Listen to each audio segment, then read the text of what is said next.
अस्सलाम वालेकुम दोस्तों, मेरा नाम है सलमान और आप देख रहे हैं एसजे करेंसी चैनल।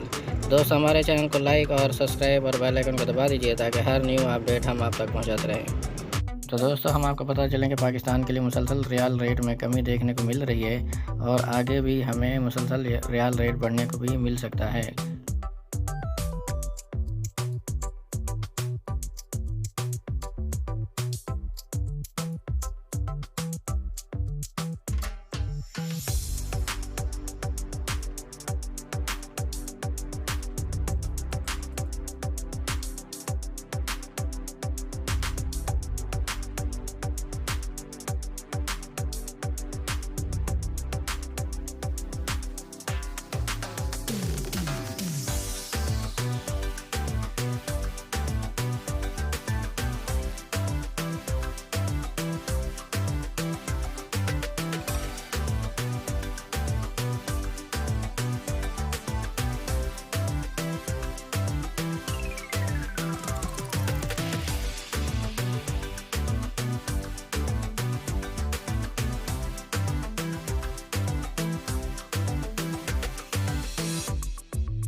तो दोस्तों ये थी आज की न्यू अपडेट जो हम आप तक पहुंचाते रहते हैं। हमारे चैनल एसजे करेंसी को सब्सक्राइब और बेल आइकन को प्रेस कर दीजिए ताकि हर न्यू अपडेट हर वक्त आप तक पहुंचती रहे।